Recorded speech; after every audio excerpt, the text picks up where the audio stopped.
Hello. Good morning, good afternoon, or good evening, ladies and gentlemen. Bonjour, bonsoir, mesdames et messieurs. Buenos días, buenas tardes, damas y caballeros, señoras y señores, minasan konbanwa, and of course, ni man hao. This is the hands-on Trove database as a service in OpenStack Webcast. And I'm excited to be telling you a little bit about database as a service in general, about database as a service specifically in OpenStack, and of course about OpenStack Trove specifically. As Yasmina has already mentioned, we would love that you check in on Twitter and let the world know you're here. You may do so using the Twitter widget. And what I'm going to be covering in this webcast today is I'm going to be giving you an intro to database as a service in general. I'm going to give you an intro to Trove, that is database as a service in OpenStack. And of course, we are also going to be doing a live demo. And this is a completely vendor-neutral technology webcast today, but if you do stick around till the end, we do have an opportunity for you to get formally trained on this technology, and we might even have a discount for you at the end. So let's get started with an introduction to a database as a service. And I have a little poll set up for you. Yasmina, if we could roll the first poll here. That's the prior familiarity with technology one here. To just get a feel for how everyone is doing in terms of prior knowledge about OpenStack, please check those answers that apply to you personally. If you are familiar with OpenStack, check that box. If you're already familiar with Trove, that is OpenStack Database as a Service, do check that box. If you run an OpenStack environment, whether that's in a lab, in a POC, or in production, please check that box. If you're planning to deploy database as a service at some point, please check that box. And if you're familiar with Amazon RDS, please check that box also. And we're going to come back to those poll results in a moment. So a quick introduction to database as a service. Database as a service is basically a step up the stack from infrastructure as a service to platform as a service. So while infrastructure as a service is primarily concerned with providing infrastructure, that is servers and networks and storage volumes and the like in a cloud environment, frequently that level of abstraction isn't really sufficient. And wouldn't it be nice if we could instead provide our users with platforms on which they can actually build applications? Now, pretty much every application out there needs some sort of a data store. In most simple terms, that could be a shared file system or an object store, but very often it will be a database of some sort. It might be a relational database like MySQL or Postgres, but potentially it could also be a NoSQL data store like Cassandra or Redis and so forth. So pretty much everyone needs a database, or almost everyone, but does everyone need to build their own? Well, if you're a DBA, then you're certainly aware that every database system has better or worse support on specific platforms. It may have its own arcane idiosyncrasies when it comes to requirements for system tuning. There may be flavors, forks, and branches. The MySQL database is a prime example for this. And navigating this can be a little difficult, and it becomes increasingly worse when a DBA who, of course, should be focusing her expertise on database optimization, not operations magic, no longer has full control over the system platform. And that, in fact, is very, very common in cloud configurations. When you think about a non-cloud environment, then sysops or DBAs do wield a certain amount of cloud, a certain amount of control over their system's infrastructure. They can ask for specific hardware, for specific controllers, NICs, and the like. In a cloud, that is really not the case. Everything's virtual. That includes our machines, our guests. That also includes our networks and our storage. Everything's elastic, scalable, and we have access to management APIs, and we can use orchestration facilities. And we also usually have very, very limited quality of service capabilities. So not only do we not actually have control over the hardware, we also have very little control over the performance that we're getting out of that hardware. And that, in fact, is particularly true for OpenStack, whose QoS support is currently rudimentary at best, and guaranteeing things like I/O and network bandwidth is difficult, albeit not impossible. So one approach to resolving this is the DBA, who previously was a hardware expert, now also becomes a cloud expert or a cloud operator. So just like the DBA previously had to know lots of things about systems design and hardware and tuning, we now expect her to know the same amount of, or have the same amount of knowledge about the cloud. But that is really suboptimal, because what we really want is we want to get most out of our database for application, and that really should be what our DBA should be focusing on. So the other approach is to, in fact, provide the database as a service.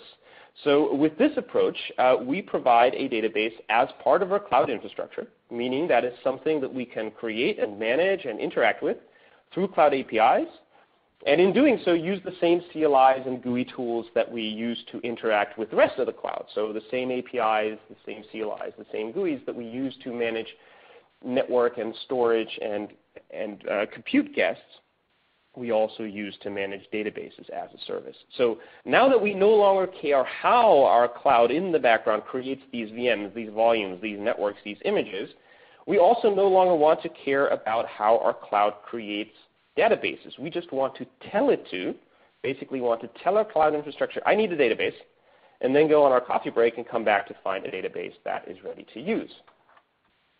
Now, as with many things in OpenStack, there is a precedent for this in a different cloud infrastructure, in this case, Amazon RDS.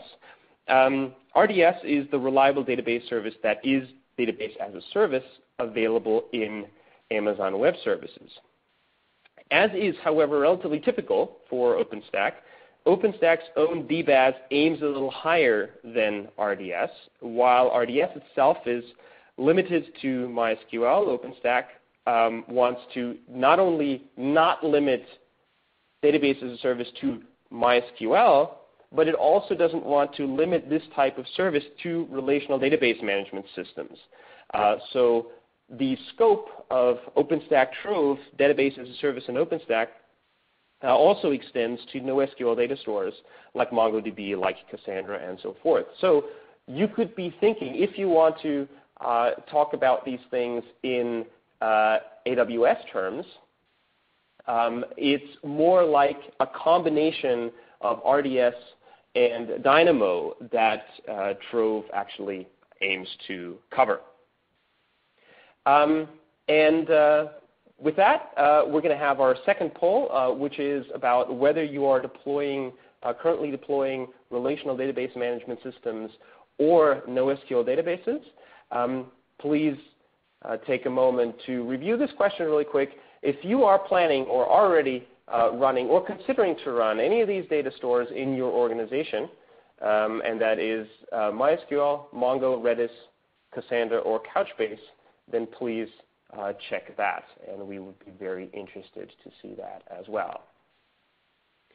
Okay, so with that, I'm going to cut into an introduction to OpenStack Trove specifically.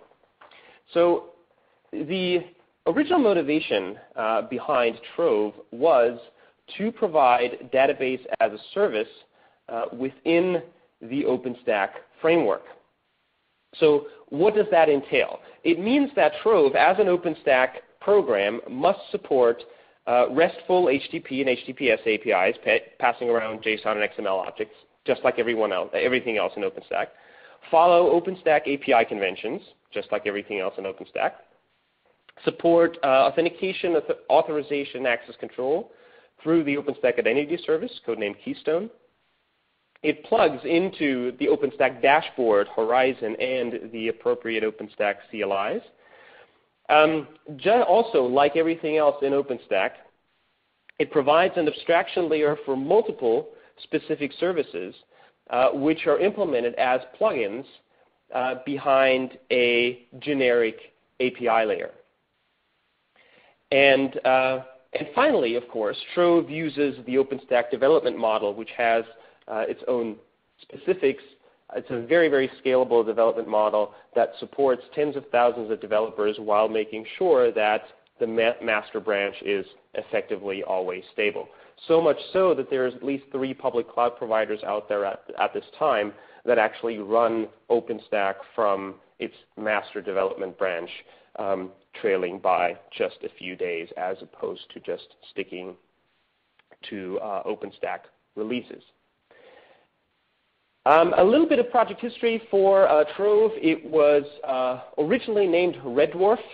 It was a project that originally came out of HP. The first public presentation of Red Dwarf was at the Percona Live MySQL conference in 2012 by Brian Aker of MySQL fame, now with HP Cloud. And it was subsequently renamed Trove in 2013. The rename, still being relatively recent, is the reason why a lot of development tools around Trove are still sort of prefixed with command names that start with RD, which stood for Red Dwarf, just in case you're curious about that. Trove was incubated. That means it was developed as part of OpenStack, but was not considered integrated within the OpenStack product as a whole until the OpenStack Havana release, which dropped in October of 2013.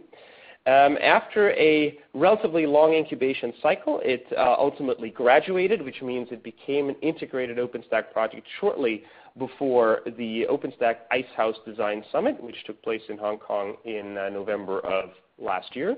And it was finally integrated in the Icehouse release. OpenStack Icehouse is the first release in 2014 for OpenStack. It dropped in April, and the next release is going to be called Juno and is going to follow in October, as of course OpenStack is on a 6-month release cycle that Trove of course follows. The original project sponsor of Trove was Red Hat. That's when the original Red Dwarf project was actually started. However, while it started at Red Hat has for some time not been the most actively contributing company in the Trove project. That honor is currently held by eBay and Rackspace. Another interesting aspect of Trove is it has a relatively high, it has about 75 individual contributors, and this is a number from February. It has a relatively high percentage of drive-by contributors. That is to say, contributors that send 3 patches or contribute 3 patches or less. That's actually 2/3 of the total number of OpenStack contributors were sort of one-time or drive-by contributors, which is a generally good statement as to the accessibility of the code and the ease that individual contributors can actually make a contribution. The current program technical lead for Trove is Michael Basnight, who works for Rackspace. Now, getting into Trove specifically, let's take a look at what are the moving parts that Trove consists of.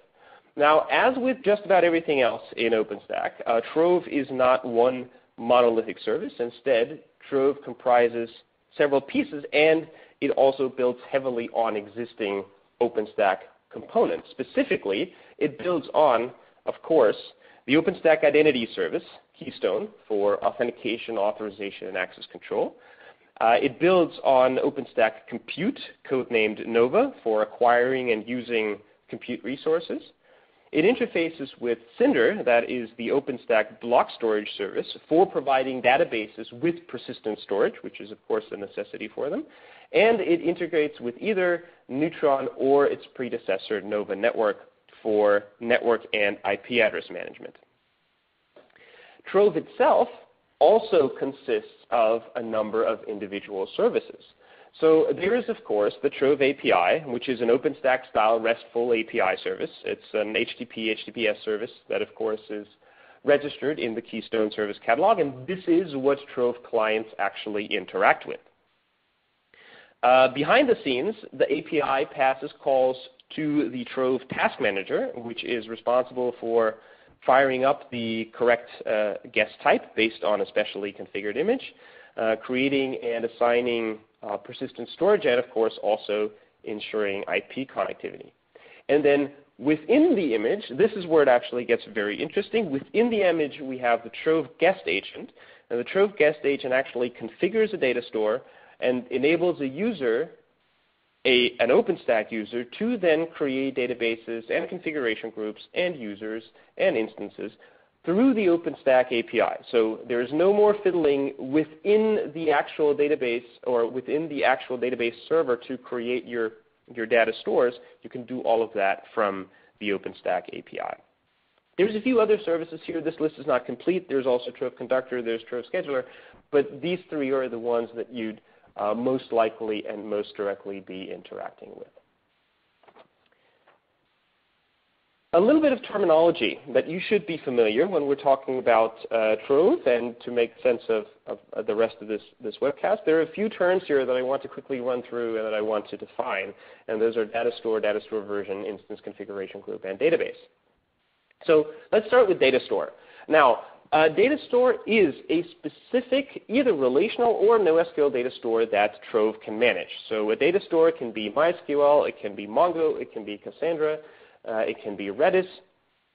And as Trove evolves and as more and more contributions land in Trove, we're of course expecting this list to grow. MySQL was the first available one, and it was arguably the motivation for Trove in the first place, but others are quickly being added. And what Trove uses here is just separate plugins and guest agents that can actually implement this data store specific functionality.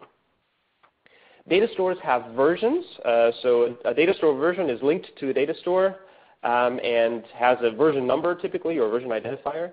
It defines the base image that is being run for a specific data store version and defines a set of packages that need to be installed with it. So for example, and this is what we're going to be seeing in the demo in a moment, the data store could be MySQL 5.5 on Ubuntu. So the idea is that you can have multiple versions of a single data store. You might be running within your cloud in parallel MySQL 5.5 and MySQL 5.6 and MariaDB and Percona server, or you might be running several versions of Mongo or Cassandra and so forth. And of course, you want to be able to manage that properly. So you can have separate base images, master images for all of those. So in our example, the data store version is going to be MySQL 5.5 on Ubuntu. Then we have instances. Now, an instance is one incarnation of a data store version. So an instance is something that pulls up a Nova guest, assigns a persistent volume that is managed in Cinder, and the instance runs a full operating system plus Trove guest agent. So Trove guest agent, recall, is the thing that actually manipulates the data store from within the virtual machine. So this might, for example, be a single MySQL server installation that we have deployed somewhere in our cloud, and we might have hundreds of these.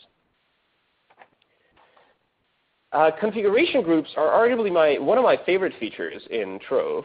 This is really slick because what you can do with a configuration group is you can define a set of configuration options.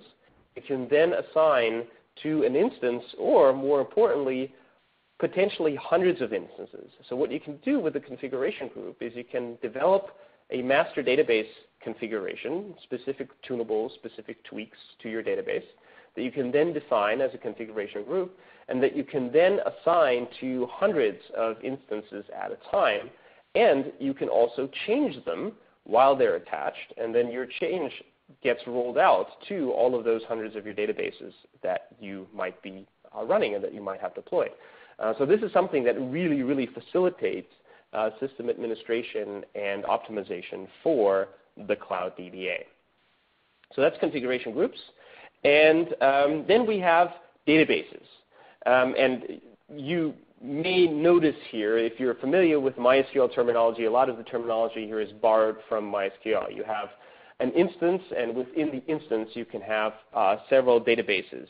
And so this would be, for example, your MySQL database named Foo, and your MySQL database named Bar, and your MySQL database for your Drupal, and the one for your RT, and so forth. Of course, we can have multiple databases run in a single instance, and all database management is, again, through the OpenStack APIs and internally through the Trove guest agent. So it's the Trove guest agent that takes these administrative requests, which it receives from the Trove API via the Trove Task Manager, and then translates them to functionality that is data store specific. So from the Cloud API, the only thing that you now have to say first is give me a database. And what type of database that is something that the appropriate driver takes care of you to configure. And the same thing, for example, is true for users or for permissions and so forth. If you want to deploy Trove, if you actually want to get Trove operational, there's several steps that you need to take care of. One is, of course, you have to have an OpenStack cloud. So you have to install the required OpenStack services that Trove depends on. Those include Keystone for authentication, Glance for image management, Nova for compute, Neutron or Nova Network for networking, and Cinder for persistent storage. So that's a given. Installing the Trove services, of course, is also self-explanatory. In order to be able to interact with Trove, you're going to have Trove services that you run, so that's kind of obvious. And we must have an image that is stored in Glance, stored in the OpenStack image service that includes the Trove guest agent. And there's multiple ways of doing that, and we actually had a question here on our Q&A from Nick Real. How can I create an image that Trove can use, for example, using MySQL? So there are several ways of doing this. You might be building your own. You can, for example, run an Ubuntu 14.04 trusty tar image, and if it's actually a package that's available in the app repository. You just do apt-get install Trove guest agent. In older releases of Ubuntu and in others, you might have to install the Trove guest agent manually into the image. And you might also be using, and this is in fact what we've been using in the demo, you might use RedStack, which is a wrapper around DevStack that will not only install and deploy Trove for you, but also create these images for you. And what we're expecting to see is as Trove rolls out to public clouds, there's probably going to be Trove images, pre-installed Trove images available on those. But those are the general options that you have here.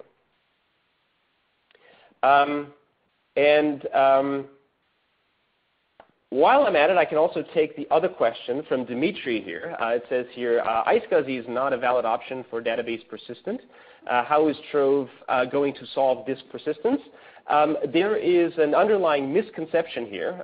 It is while talking to Cinder volumes via iSCSI is one option, there are currently around 20 different Cinder drivers, and only one of them well, there could be a few, but definitely not all of them actually use iSCSI. There is very good Cinder integration with a variety of SAN storage solutions and also with Ceph, GlusterFS, and a number of proprietary storage technologies. So, getting Trove operational, install the required OpenStack services, and if you don't like iSCSI as a backend for Cinder, use a different one. That's fine. There's over 20 that you can choose from. You install your Trove services, you prepare your image, you create a data store, and create a data store version. And then you have a working Trove from whence you can do Trove create, and off you go. If you want to deploy Trove in production, here's a word of caution because, and this is relatively natural, because Trove has just been included in an OpenStack release, its deployment options currently still have a fairly low level of maturity. The current way of getting Trove running without doing a fair amount of development is RedStack. Which is Trove's wrapper around DevStack, which also takes care of creating an instance and populating a data store. Ubuntu, as I mentioned, is packaging Trove, including the guest agent, or has packaged Trove in the 14.04 trusty tar release, has, however, presently not backported those packages to the Ubuntu Cloud Archive. In RDO, that is the Red Hat flavor, community Red Hat flavor of OpenStack, currently only has the Trove client package available in their OpenStack repositories.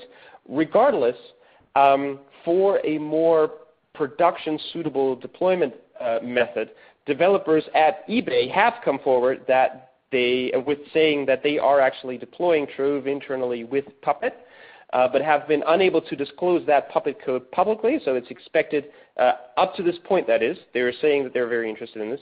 But it is expected that these modules will eventually go to StackForge like the rest of the OpenStack Puppet modules. So there's some exciting stuff there coming out of a very, very reliable OpenStack contributing company.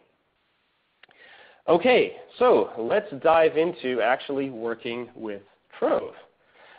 Once we've set up Trove and we have defined a data store, then we can actually take a look at what data stores we have. And rather than carrying on with my slides here, why don't I actually show you this live in my demo setup here. So here we go. And what I have here is essentially two different terminals. One goes to my actual OpenStack controller nodes. That's the terminal that I'm in right now.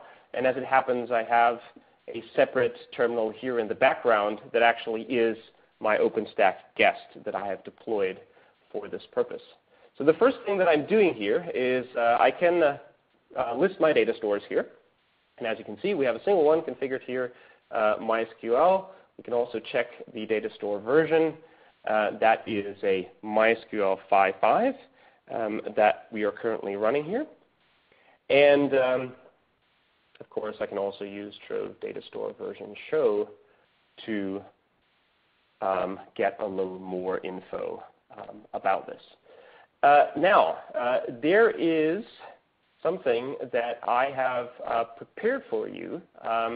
If you want to run this setup that I've been running here, there is a repository on GitHub, and Yasmina will be pushing that URL to you in a moment.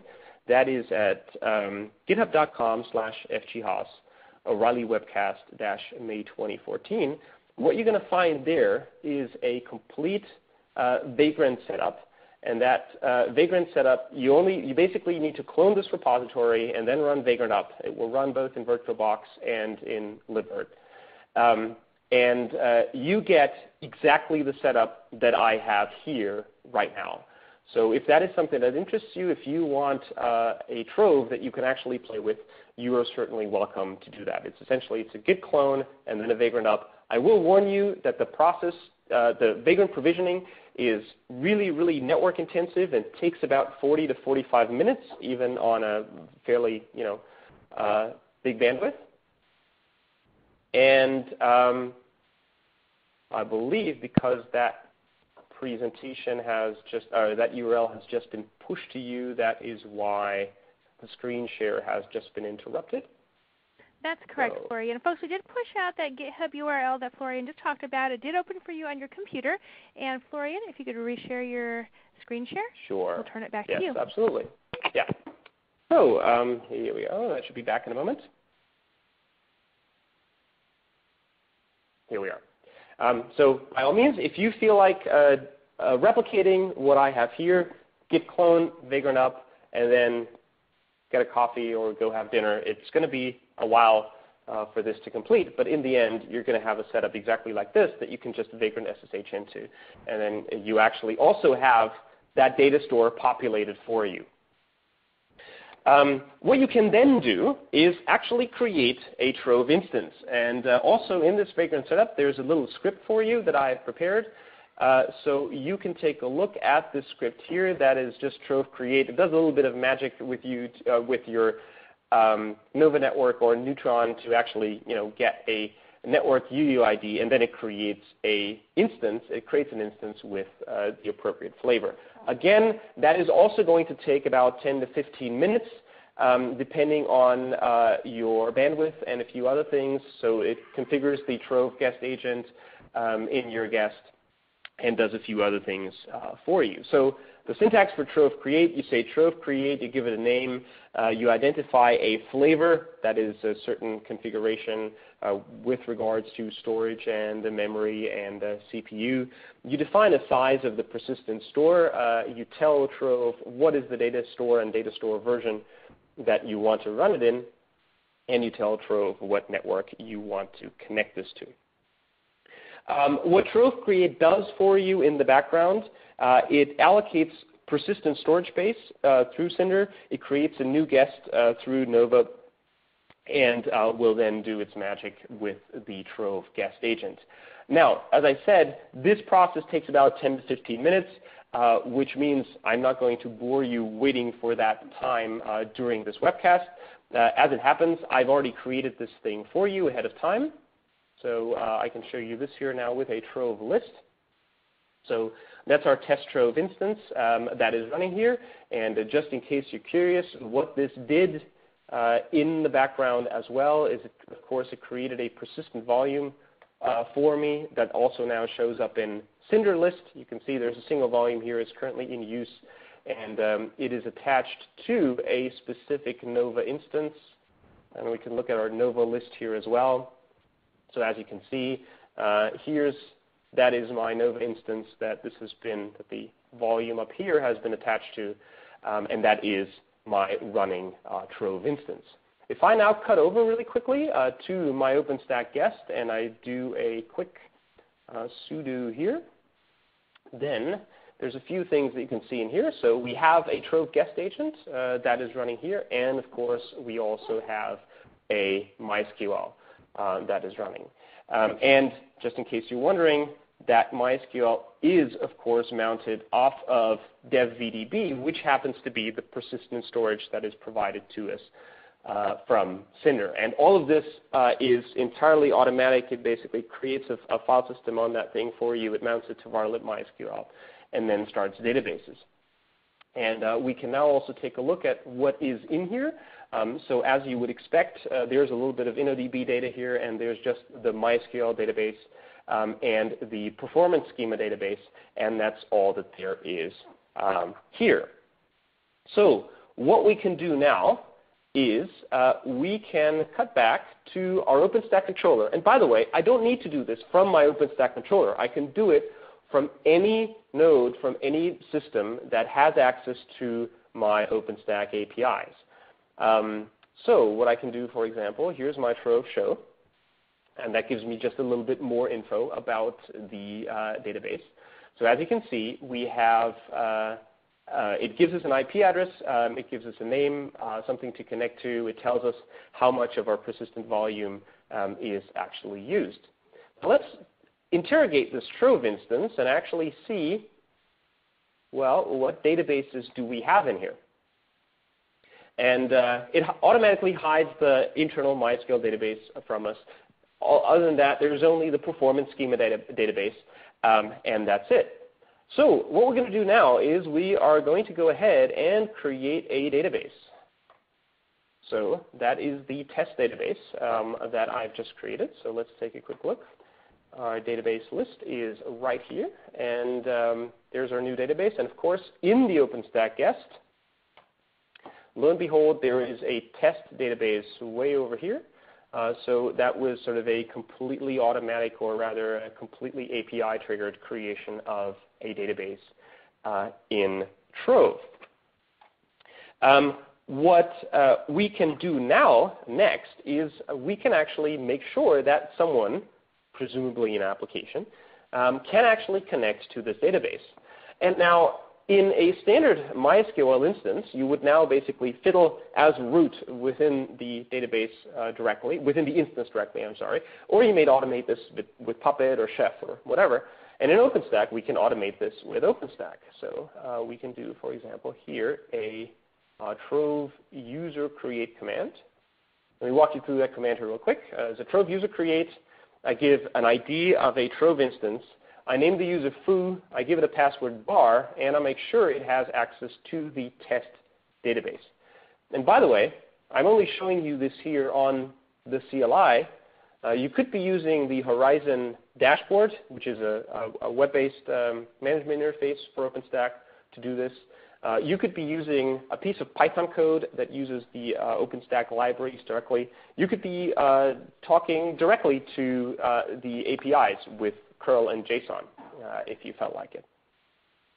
So now we have created this user, and what we're going to do now is we're just going to connect to this MySQL database. So from here I'm connecting with MySQL, a regular MySQL client, connect to our host at 10.0.0.2, user foo and password bar, and lo and behold, that worked. And of course, I now only have access to the test database. So if I were to say use MySQL, that's not going to happen. If I were to use performance schema, that's not going to happen. But of course, if I'm using the test database, then lo and behold, I can actually use my database. And now I can do whatever I like with this. What Trove does is any user that it creates in a specific database for MySQL, with the MySQL guest agent that is granted all privileges on database name .star with grant option. So theoretically, you could now use the user test to create more users. You really shouldn't. You should be using the OpenStack API for this. But you cannot venture outside this specific database that you have been given. There is also the option to enable root access with Trove root enable for an instance. But generally speaking, for most applications, you really shouldn't need to do this. If you're the cloud operator, you can set up any user for any database that might be relevant and needed for your database needs. So I'm going to come back to the screen sharing in just a moment. Let me just cut over to my slides here very, very briefly. There we go. And let's see. Just a second.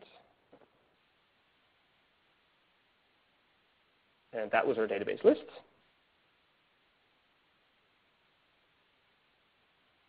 And creating users and enabling database access for that user. We can also do that after the fact, basically granting a user access to a database after we've created it.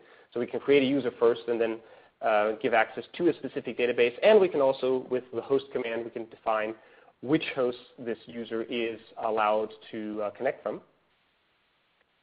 And that's the syntax for enabling root IDs. But here's where I wanted to get to, configuration groups.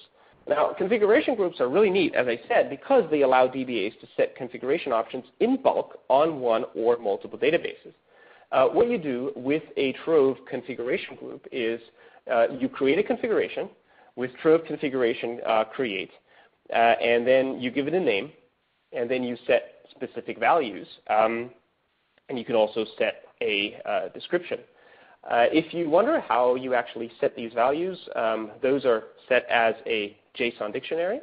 And another thing that you can do is you can also retrieve the supported parameters for a specific data store version. So let's take a look at what that actually looks like. I'll go back to my screen sharing session here. So what we want to do is, based on our data store list, which is here, we can now retrieve what are the supported parameters for that data store. And that's what I'm doing right here. So I wanted to do, of course, a data store version list for MySQL. That's what we want. And here's the data store version ID. And as you can see, there are a number of, in this case, MySQL-specific options. That's why they're linked to the data store, that we can set for specific parameters. And if we were now to create a configuration group, that would be configuration create. We can give this a name, so let's call it, for example, sync binlog. Binlog, here we go. And we want to set the value sync binlog to 1, for example. There we go. And that's our configuration that we have now set. Now let's take a very quick look at our database, how it is actually configured. So here we want to do the test database because that's what we can do. So we can do a show variables like sync here. Actually, let's do sync binlog. And as you can see, sync binlog here set to 0. And now I can actually do that with a configuration group. So what I can do now is, based on this configuration group that I've just created, we can do a Trove configuration attach. And we can define this configuration group. And what we want to do is we want to assign that to this specific database instance, which we have just created. And so now this configuration has been attached. When we take a look at this here, we look at our sync binlog again, and lo and behold, that it has actually been switched to 1. Now, while that doesn't seem very spectacular here for a single database and for a single setting, that opens up actually a whole lot of possibilities when you think about relatively complex configuration groups. They can have essentially as many parameters as you want, and extremely large groups of databases, potentially hundreds or thousands of database instances in your environment. And now you're essentially able to deploy a specific change to your configuration option with a single OpenStack API call, and you can thereby modify your cloud configuration, your database as a service configuration in the cloud on the fly on a massive scale. So that is another really, really nice and helpful feature here for you. Okay, now I'm going to go back here to, that is our configuration attaching a configuration group to an instance. Very, very useful command here in Trove, and as I said, one of my favorite Trove features. You can also detach them again, and you can also find out, you can modify them on the fly.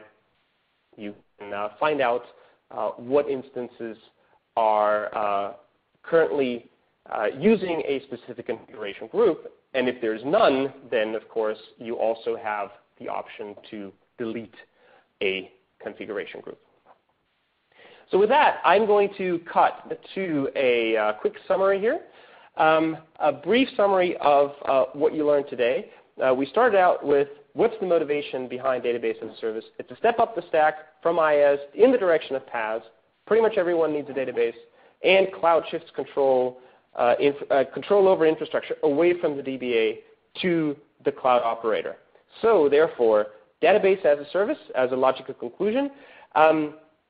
Trove is database as a service within the OpenStack framework. It has been integrated with Icehouse. It is backed by companies like HP, Rackspace, eBay, and a brand new startup called Tesora, which is kind of the first one that is actually focusing on this technology.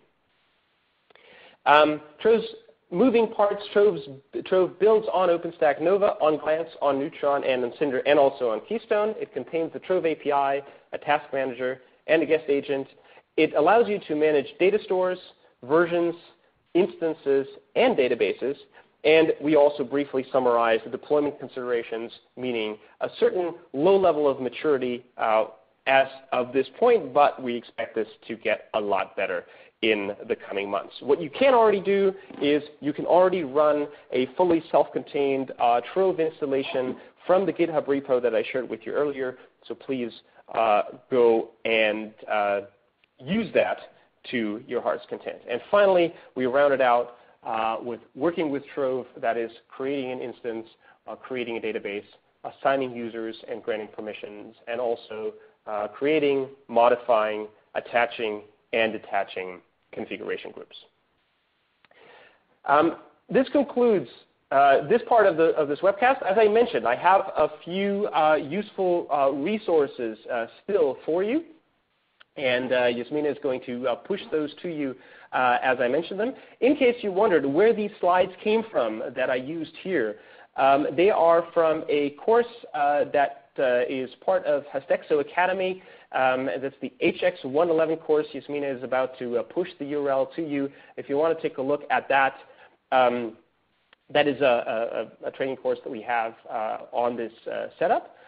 We are actually teaming up with Tesora for a first delivery of this class in early June, just next month, and that's the Tesora training URL, tesora.com/solutions/training, that has more information for that. And finally, since you were brave and stuck around until now, our final URL that we're about to share with you is a sign-up URL for this specific class, which actually gets you a 15% discount off of tickets there. So that is something that you should consider if you're looking to get trained on this technology. This is your very first option. Certainly not going to be the last, but it's a first. And if you happen to be on the U.S. East Coast, that's a very convenient location there for you. With that, I'd like to thank you all for signing up and for signing in today. I hope this was an informative webcast for you. I hope to see some of you at least at OSCON, where I have a talk not about OpenStack Trove, but about my presentation toolbox, not the toolbox that you saw here, but if you want to learn about Reveal.js and Shell in a Box and things like that, I'm very much looking forward to seeing you at OSCON. So with that, thank you, and